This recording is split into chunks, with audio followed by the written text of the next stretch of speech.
Hello दोस्तों, मैं सिंपी वर्मा आप सभी लोग का मिशन रोजगार परिवार में हार्दिक स्वागत करती हूँ। दोस्तों, आप लोग कैसे हैं?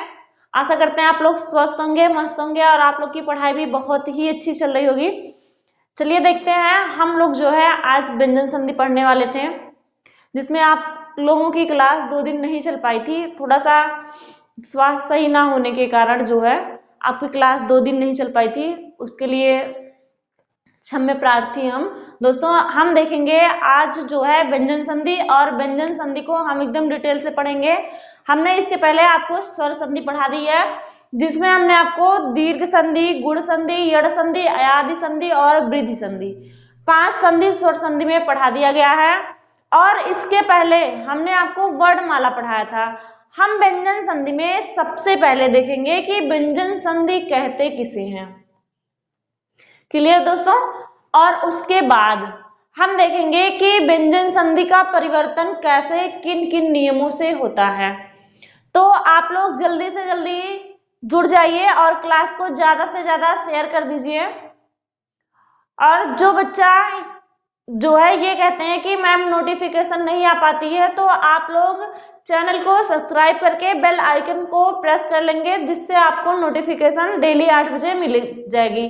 चलिए हम देखते हैं व्यंजन संधि। देखिए दोस्तों, व्यंजन संधि कहते किसे हैं।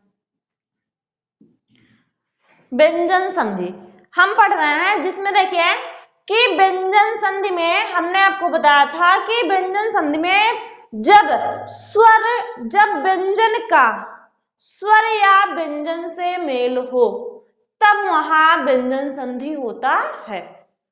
जब व्यंजन का स्वर या व्यंजन से मेल हो तब वहां व्यंजन संधि होता है। हम देखेंगे व्यंजन संधि में हमने आपको बताया था कि हम किस पे ध्यान देंगे।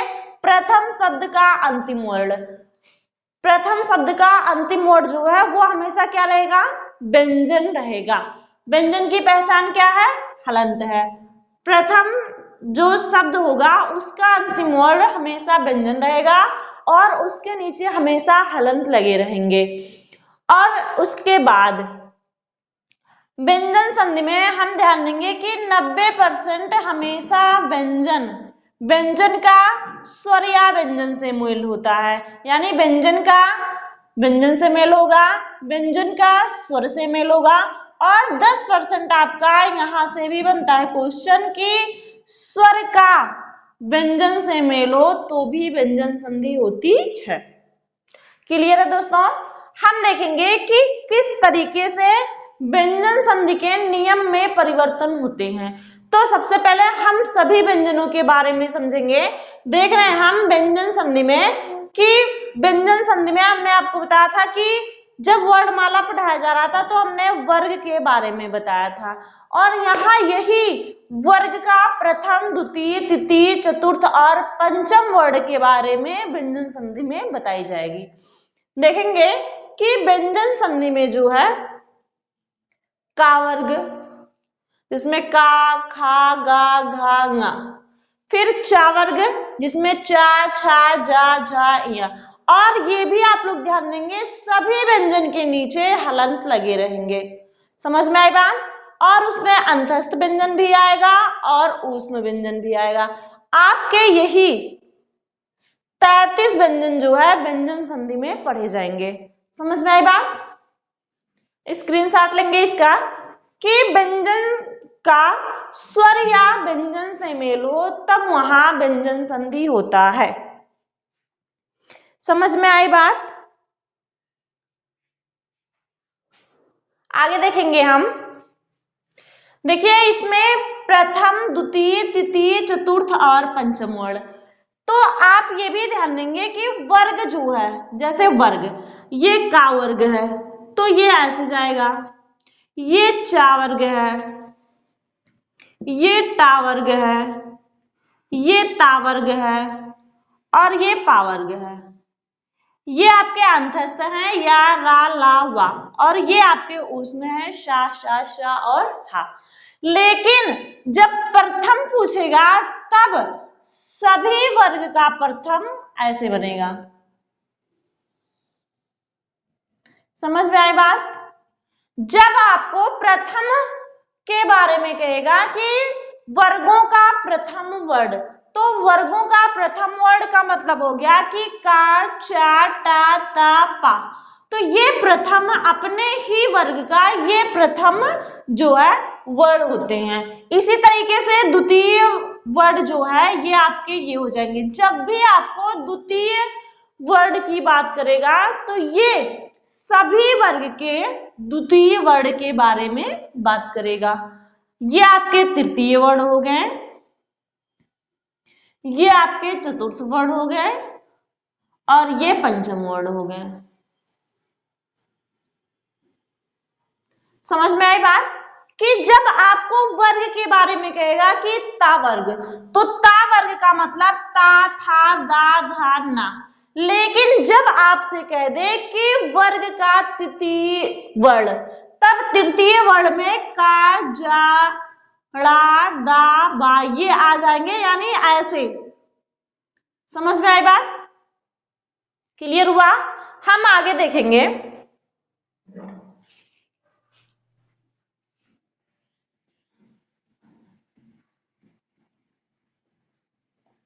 हमेशा आप लोग जो है अंतिम वर्ण पे और अंतिम शब्द के प्रथम वर्ण पे ध्यान देंगे, जो परिवर्तन होता है।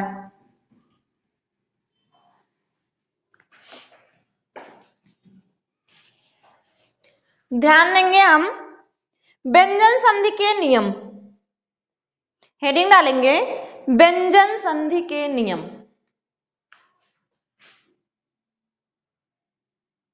यहां ऊपर डाल देते हैं व्यंजन संधि के नियम।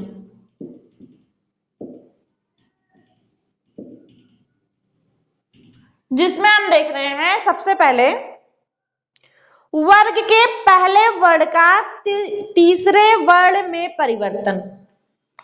पहला नियम हेडिंग डालेंगे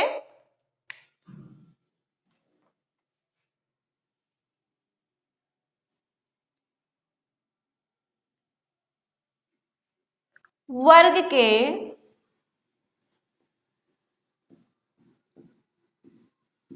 पहले वर्ण का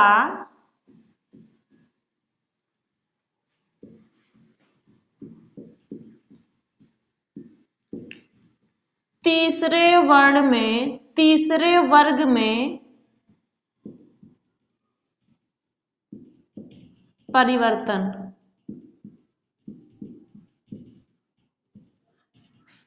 परिवर्तन ये हमारा पहला नियम है। कह रहे हैं वर्ग के पहले वर्ण का तीसरे वर्ग में परिवर्तन। पहले वर्ण का तीसरे वर्ण में परिवर्तन, वर्ण है तीसरे वर्ण में परिवर्तन। हम देख रहे हैं परिभाषा।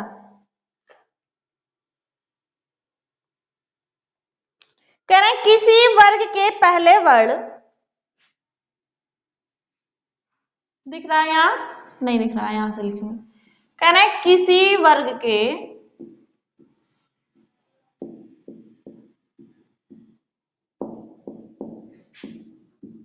पहले वर्ण, किसी वर्ग के पहले वर्ण, पहले वर्ण का मतलब का, चा, टा, ता, पा, ये आपका पहला वर्ण हो गया, प्रथम वर्ण।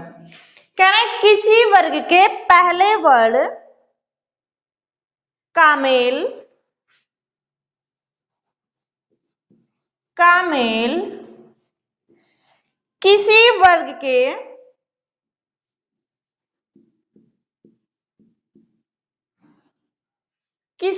के पहले वर्ण, वर्ण का मतलब पहले वर्ण का मतलब का, चा, टा, ता, पा का मेल किसी स्वर अथवा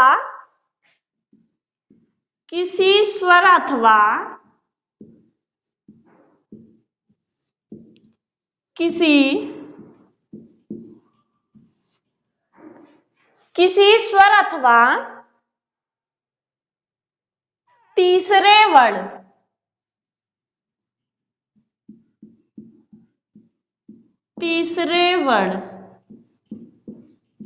अब आप लोग बताएंगे तीसरे वर्ण में, जैसे गा, जा, ड़ा, दा और बा, ऐसे लिख लेंगे। गा, जा, ड़ा, दा और बा।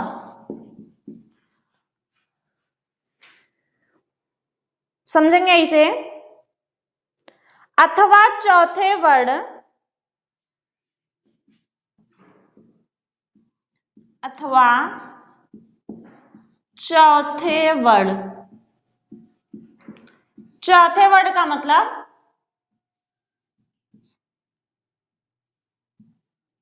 देखेंगे इसे, धा और भा। कहना किसी वर्ग के पहले वर्ण का, चा, टा, पा का मेल किसी वर्ण के स्वर अथवा तीसरे वर्ण, यानी तीसरा वर्ण अथवा चौथे वर्ण अथवा अंतस्थ व्यंजन से, अथवा अंतस्थ व्यंजन,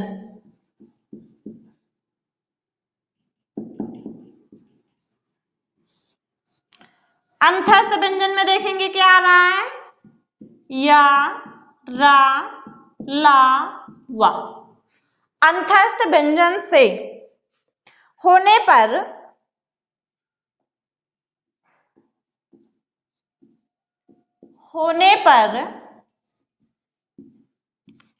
अंतस्थ व्यंजन से होने पर वर्ग का पहला वर्ण, वर्ग का पहला वर्ण अपने ही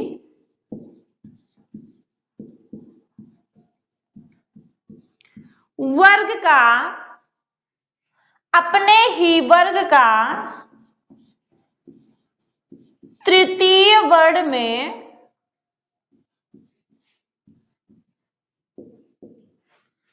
परिवर्तित हो जाता है।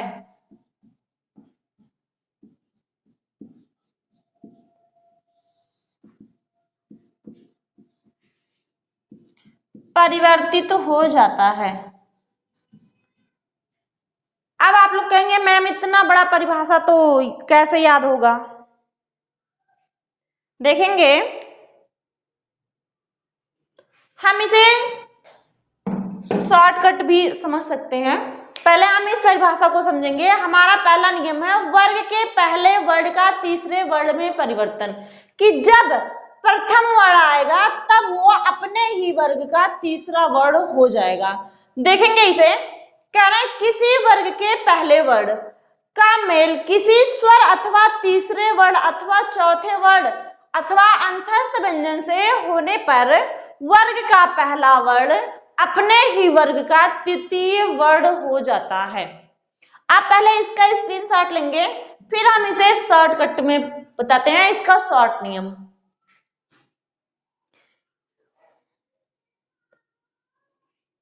स्क्रीनशॉट हो गया, देखते हैं आगे।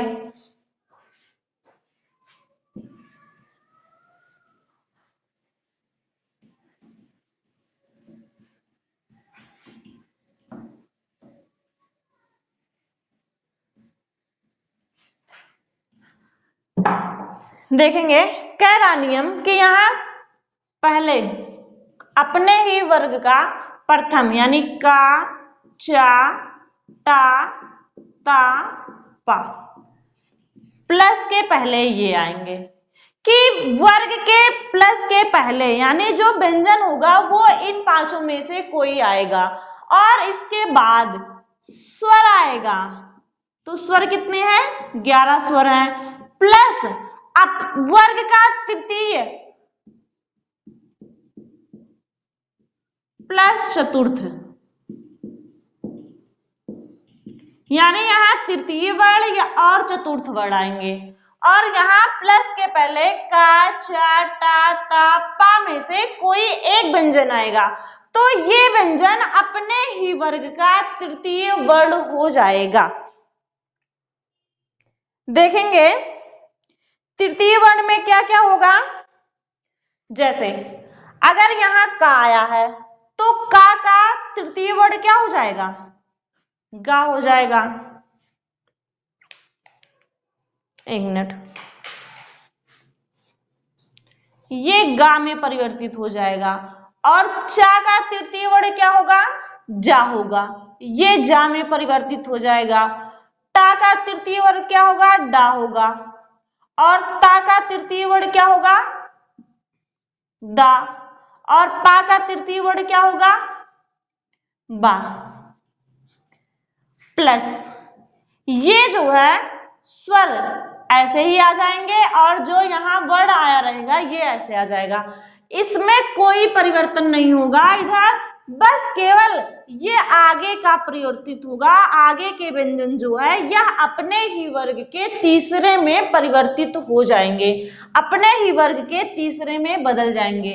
कब, जब पूर्व पद में का, चा, टा, ता, पा आए और बाद में स्वर अथवा तृतीय वर्ण या चतुर्थ वर्ण में से कोई आए, तब जो है ये का जो है अपने ही वर्ण का तीसरा हो जाएगा यानी गा हो जाएगा। ये चा अपने वर्ग का तीसरा यानी जा हो जाएगा। टा अपने वर्ग का तीसरा यानी डा हो जाएगा। और ता अपने वर्ग का तीसरा दा हो जाएगा। पा अपने वर्ग का तीसरा बा हो जाएगा। अब हम उदाहरण देखते हैं। जैसे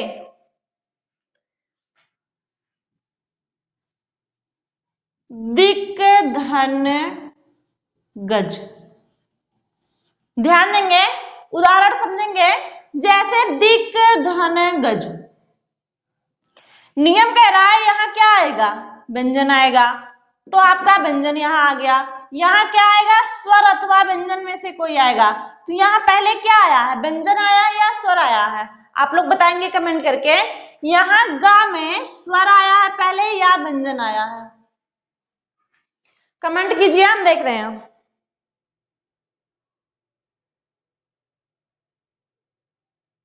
हाँ, कुछ बच्चे कर रहे हैं कि मैम पहले व्यंजन आएगा, बहुत अच्छा।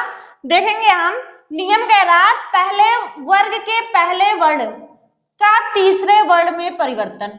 कह रहे हैं यहाँ का, चा, टा, ता, पा में से कोई एक व्यंजन आ जाएगा।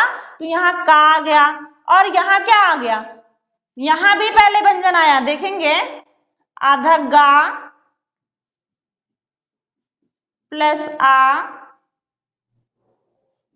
प्लस जा प्लस आ, यहां क्या आ गया पहले, आधेगा।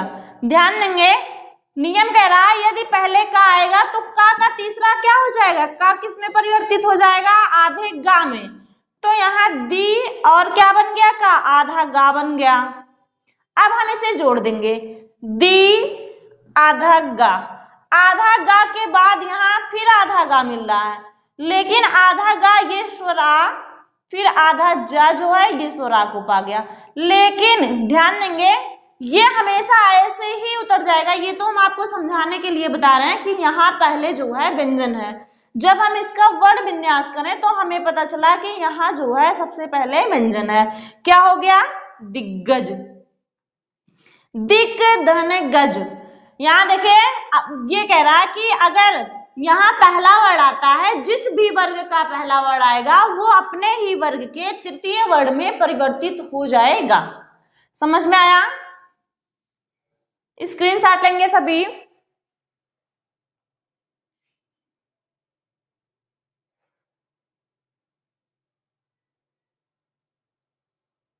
हो गया, आगे देखते हैं।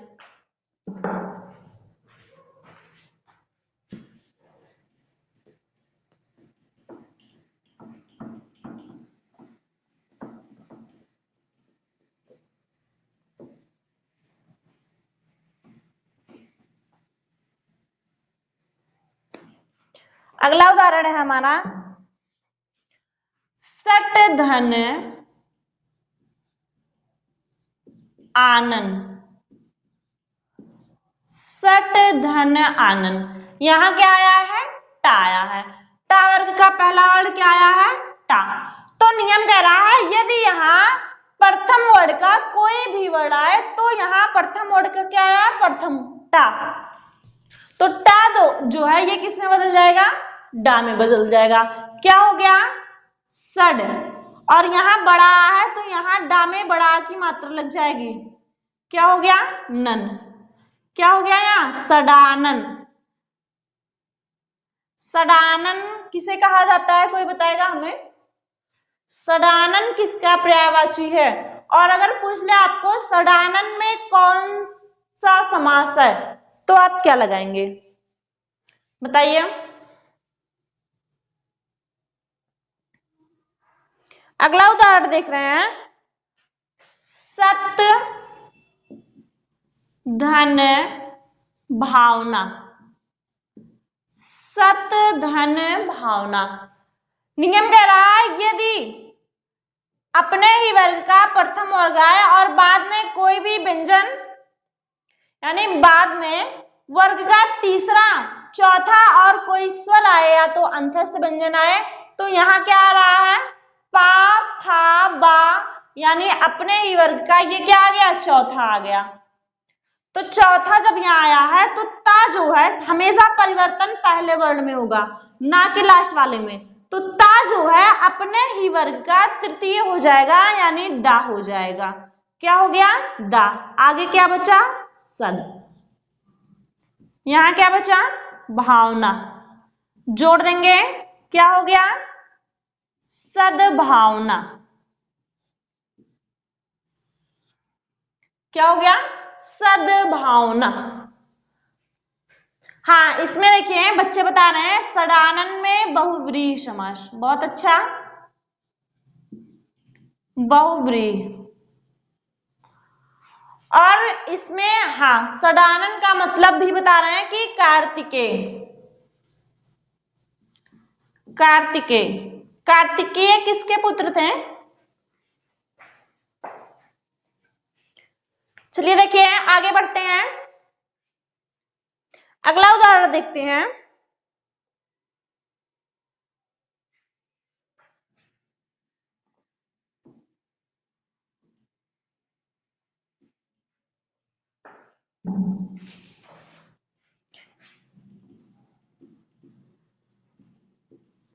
दिक धन विजय।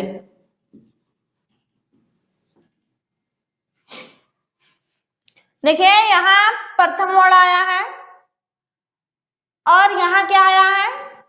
पहले यहाँ क्या आया है? स्वर या व्यंजन। तो यहाँ पहले व्यंजन आया, देखिए वा, ई, फिर जा, आ, या, आ। तो यहाँ पहले क्या आया है? व्यंजन आया है और यहाँ भी क्या आया है? व्यंजन। तो व्यंजन का व्यंजन से मेल हो तो कौन सी संधि होती है? व्यंजन संधि। नियम कह रहा है कि ये अपने ही वर्ग का जो है प्रथम वर्ण आया है तो यहाँ का जो है अपने ही वर्ग के तृतीय में परिवर्तित हो जाएगा। क्या हो गया? दी आधा गा। जोड़ेंगे यहाँ देखिए वा जो है आधा वा ये छुट्टी की मात्रा को पाएगा तो यहाँ देखिए ये आधा गा है और ये आधा वा है तो आधा गा जो है इस छोटी जो है इसको अपने ही आगे से सहारा देके ऐसे लगती है। क्या हो गया? दिग्विजय। दिग्विजय में कौन सी संधि है? व्यंजन संधि। ध्यान देंगे व्यंजन संधि से क्वेश्चन तो कम बनते हैं लेकिन व्यंजन संधि पढ़ने से हमें जो है सबसे ज्यादा हमारी शुद्धि जो है वर्तनी शुद्धि होती है कि कैसे लिखा जाता है वो, और वर्तनी शुद्धि से हर परीक्षा में 2 से 3 क्वेश्चन बनते हैं। तो ये कई बार पूछा गया है दिग्विजय और इसमें संधि भी पूछी गई है। तो दिग्विजय में व्यंजन संधि है दिक धन विजय और जो है दिग्विजय ऐसे लिखा जाता है। आप लोग ध्यान देंगे जिससे आपकी वर्तनी गलत ना हो। समझ में आई बात? स्क्रीनशॉट लेंगे आप लोग। आगे बढ़ते हैं फिर।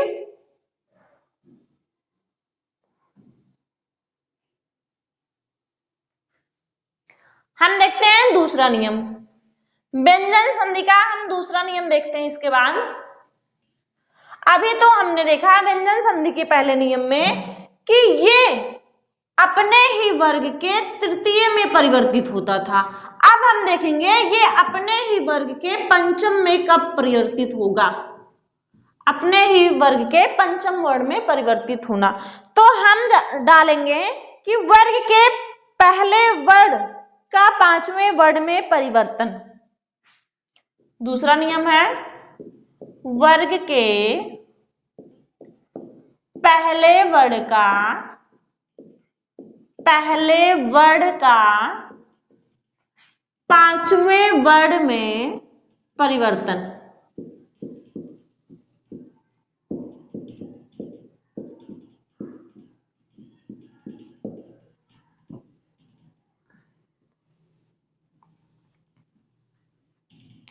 कह रहे हैं कि वर्ग के पहले वर्ण का पांचवें वर्ण में परिवर्तन। देखते हैं, नियम कह रहा है कि यदि किसी वर्ण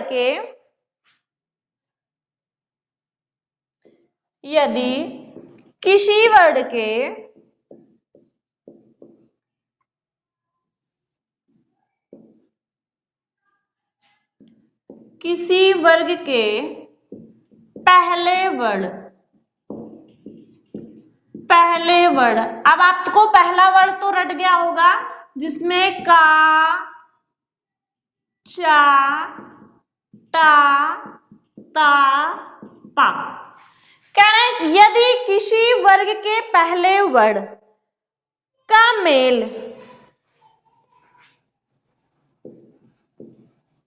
किसी पंचमाक्षर या पंचमा वर्ण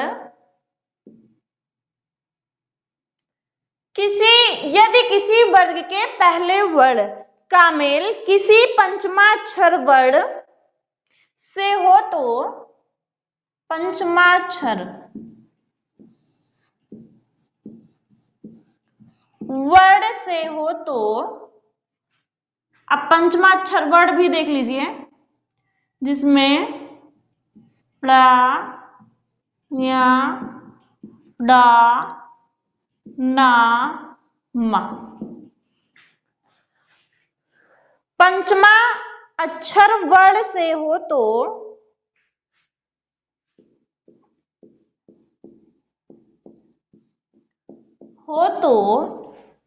वह अपने ही या उसके स्थान पे उसी वर्ग का पांचवा वर्ण उसके स्थान पर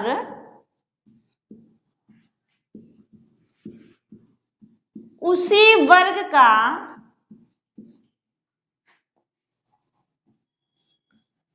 पंचमाक्षर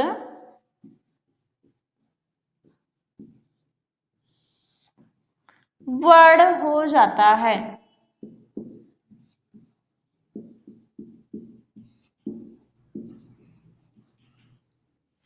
समझेंगे ये बात कि वर्ग के पहले वर्ण का पांचवें वर्ण में परिवर्तन। कह रहे हैं कि यदि किसी वर्ग के पहले वर्ण का, चा, टा, ता, पा का मेल पंचमा वर्ण से हो तो उसके स्थान पे उसी वर्ग का पंचमाक्षर वर्ण हो जाता है। अब हम इसे समझेंगे, इसका शॉर्टकट देखेंगे कि पहले प्लस के पहले यहां क्या आएगा, का, चा, टा, ता और पा, और बाद में क्या आएगा, पंचमाक्षर। तो इसका परिवर्तन किसमें होगा, पंचमाक्षर वर्ण में होगा। अगर यहाँ का आया है तो का पंचमाक्षर वर्ण क्या है, ङा है, तो यहाँ क्या हो जाएगा, ङा हो जाएगा। और हमेशा ध्यान दीजिए ये बिंदी यहाँ ना लग के यहाँ बगल में लगेगी। ये जब नीचे बिंदी लग जाती है तो ये डा हो जाता है और यहाँ बगल में बिंदी लगती है ङा में, और चा जो है यहाँ में परिवर्तित होगा टा जो है ड़ा में परिवर्तित होगा, ता जो है ना में परिवर्तित होगा, पा जो है ये मा में परिवर्तित हो जाएगा। समझ में आई बात? स्क्रीनशॉट लेंगे।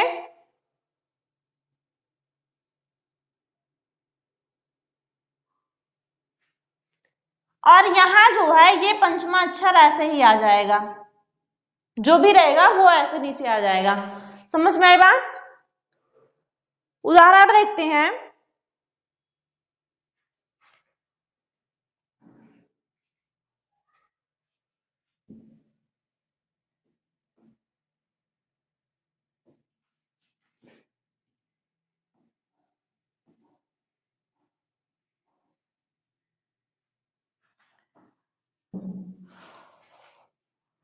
वाक धन में, वाक धन में, तो यहां देखिए व्यंजन आया है और व्यंजन में अपने ही वर्ग का पहला आया है का आया है, और यहां बाद में क्या आया है? पंचमा वर्ण आया है, यानी पा वर्ग का अंतिम वर्ण मा आया है। तो ये का जो है अपने ही वर्ग का अंतिम वर्ण हो जाएगा। क्या हो जाएगा? वांग में। क्या हो गया? वांग में। अगला उदाहरण देखेंगे, जैसे तत धन में। अब ध्यान देंगे, देखिए ये ता अपने ही वर्ग का प्रथम व्यंजन है, माँ जो है ये अंतिम व्यंजन है, पा वर्ग का अंतिम व्यंजन क्या है? माँ है। तो ता परिवर्तित होगा, हमेशा प्रथम जो है व्यंजन परिवर्तित होता है, ता जो है अपने ही वर्ग का पंचम वर्ण हो जाएगा। तो क्या हो जाएगा? तन में।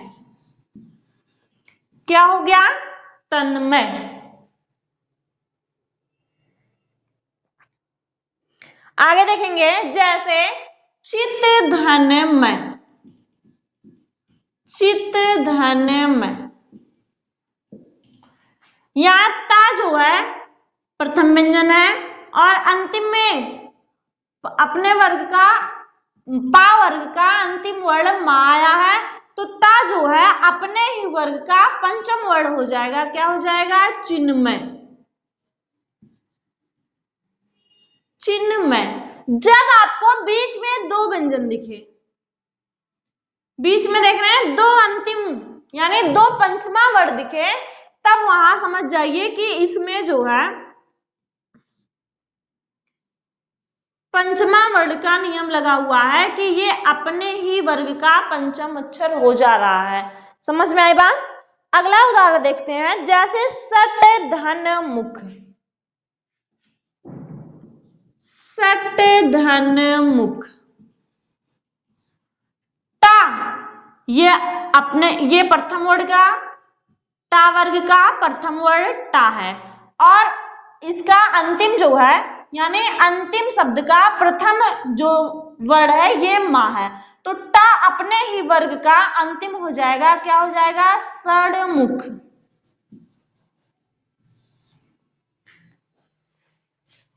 अगला उदाहरण देखते हैं, जैसे उत धन में। उत धन में इसका क्या हो जाएगा? उन्मय। ता था दा धा ना, अंतिम क्या हो गया? ना। उन्मय। इसके बाद उदाहरण बताने जा रहा है, ये बहुत ही मोस्ट इंपॉर्टेंट है और कई बार पूछा गया है। जगत धन नाथ। जगत धन नाथ।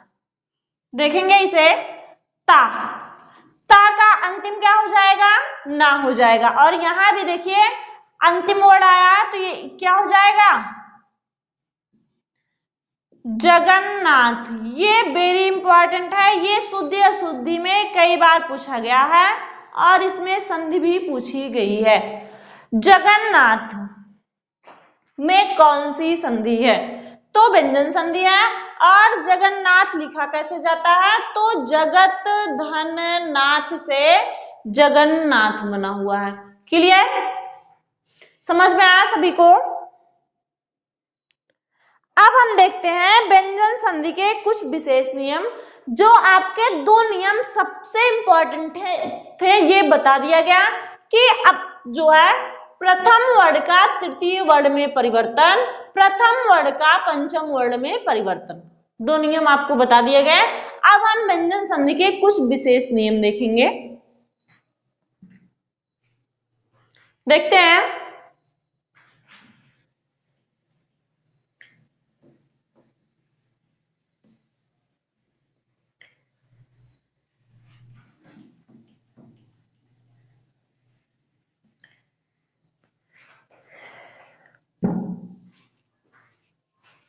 अगले हेडिंग डालेंगे व्यंजन संधि के कुछ विशेष नियम।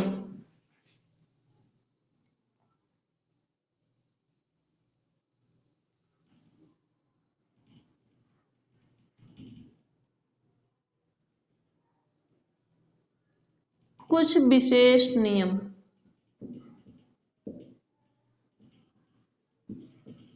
व्यंजन संधि के कुछ विशेष नियम देखेंगे। पहले हेडिंग डालेंगे इसमें, या ऐसे डालेंगे छा संबंधी नियम।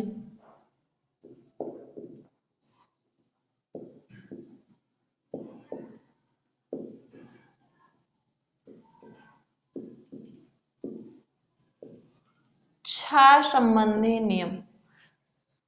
हम अब पढ़ रहे हैं व्यंजन संधि का कुछ विशेष नियम।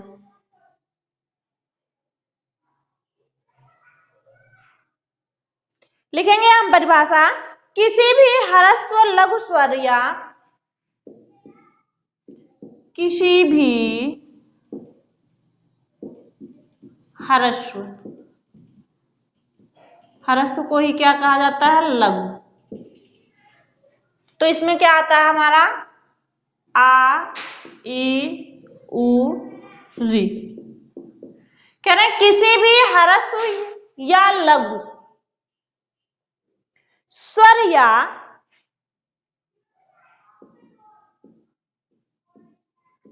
या बड़ा आ, किसी भी ह्रस्व लघु स्वर या बड़ा आ का मेल,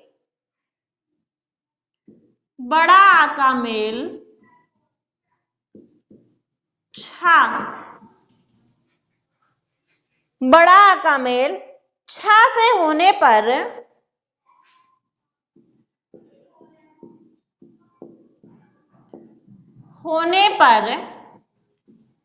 छा से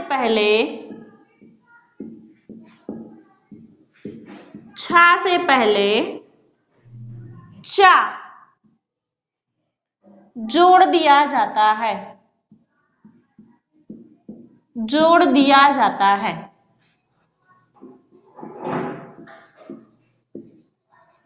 कह रहे हैं किसी भी ह्रस्व लघु स्वर या बड़ा आ का मेल छा से होने पर छा से पहले चा जोड़ दिया जाता है। देखेंगे हम, यहां क्या आएगा? पहले ह्रस्व, ह्रस्व स्वर। ह्रस्व स्वर में हमारे क्या आते हैं? आ, ई, उ। यहां री नहीं आएगा, केवल आ, ई, उ आएगा। तो कह रहे हैं ह्रस्व स्वर और बड़ा आ ये प्लस के पहले आएंगे कि ह्रस्व स्वर और बड़ा आ आए तो बाद में छा, यानी छा से पहले। तो छा में देखेंगे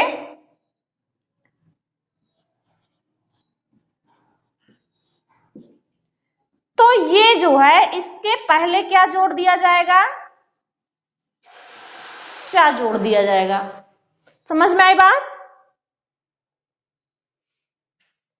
ये अपने ही आगे ऐसे रहेगा और यहां पहले चा जोड़ दिया जाएगा।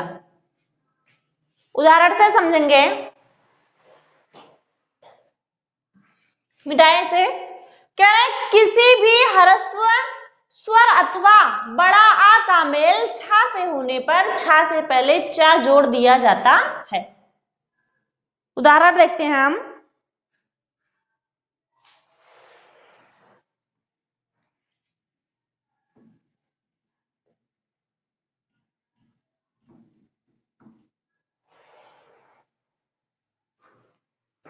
जैसे स्वाधन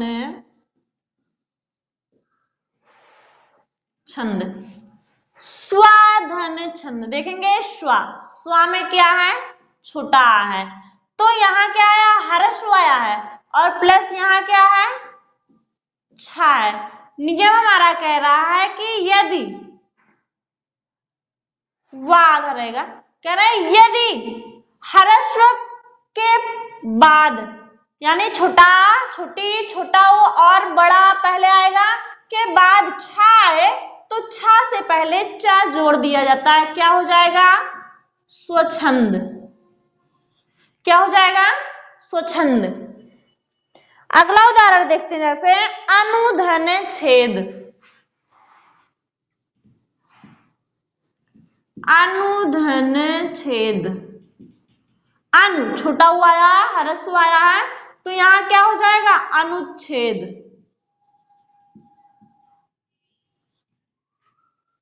अनुधन छेद से क्या हो गया, अनुच्छेद। जैसे परिधन छेद, क्या हो गया, परिच्छेद।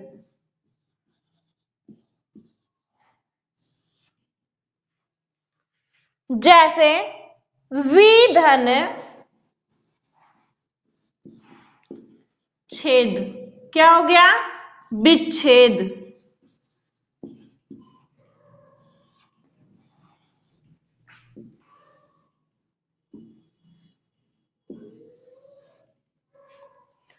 समझ में आया?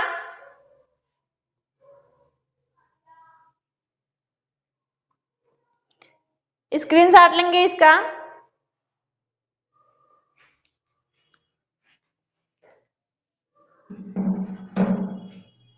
कह रहे हैं कि पूर्व में ह्रस्व आ, ह्रस्व ई ह्रस्व आए या बड़ा आए और बाद में छाए, तो इस छा के पहले आधा चा जोड़ दिया जाता है, यानी छा के पहले चा जोड़ दिया जाता है। और व्यंजन संधि हम पढ़ रहे हैं, तो चा में हमेशा हलंत लगा रहेगा, आधा चा लगा रहेगा। जैसे स्वाधन छंद, तो स्वा वा में देखेंगे ह्रस्व आ रहा है, तो यहाँ छा के पहले चा जोड़ देंगे, क्या हो गया, स्वच्छंद। कह रहे हैं विधन छेद, यहाँ देखेंगे वी के पहले यहाँ क्या आ रहा है, छोटी ई आ रहा है। वी में किस चीज की मात्रा लगी हुई है, छोटी ई की, यानी ह्रस्व ई की।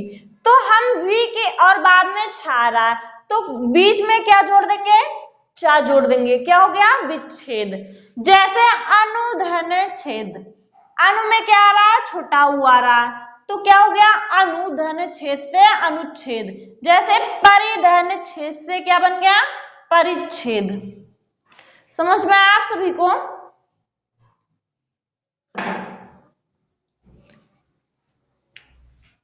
व्यंजन संधि के हमने व्यंजन संधि के कुछ विशेष नियम ने हमने सबसे पहले पढ़ा छा संबंधी नियम, जिसमें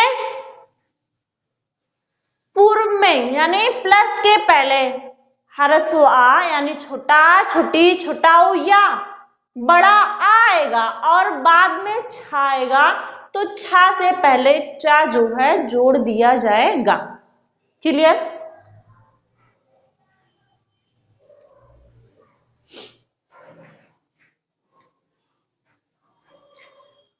देखिए आप लोग जो है व्यंजन संधि 2 से 3 बार रिवीजन करेंगे तभी आपको क्लियर होगा, क्योंकि जो लोग वर्णमाला नहीं पढ़े हैं और जो लोग स्वर संधि नहीं पढ़े हैं, तो व्यंजन संधि समझना उनके लिए कठिन है, और स्वर संधि की अपेक्षा व्यंजन संधि कठिन भी होती है, क्योंकि इसमें नियम बड़े बड़े होते हैं। और जो वर्णमाला पढ़ चुके हैं, यानी जिसे पता है का वर्ग में कौन कौन से वर्ड आते हैं, चा वर्ग में कौन कौन से वर्ड आते हैं, यानी और टा वर्ग में कौन कौन से वर्ड आते हैं, ता वर्ग में कौन से वर्ड आते हैं, पा वर्ग में कौन से वर्ड आते हैं, अंतस्थ व्यंजन कौन कौन से हैं, ऊष्म व्यंजन कौन से हैं, तो उन्हें व्यंजन संधि समझने में प्रॉब्लम नहीं होगी। लेकिन जिन्होंने वर्णमाला नहीं पढ़ा है तो उन्हें व्यंजन संधि समझने में थोड़ी सी प्रॉब्लम हो सकती है। समझ में आई बात?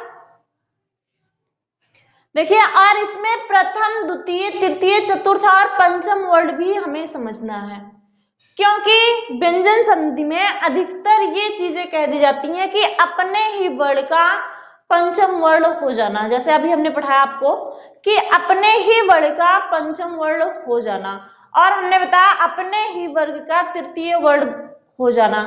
तो जब हम प्रथम, द्वितीय, तृतीय, चतुर्थ और पंचम इस तरीके से भी याद किए रहेंगे तो हमें कोई भी प्रॉब्लम नहीं होगी। समझ में आई बात?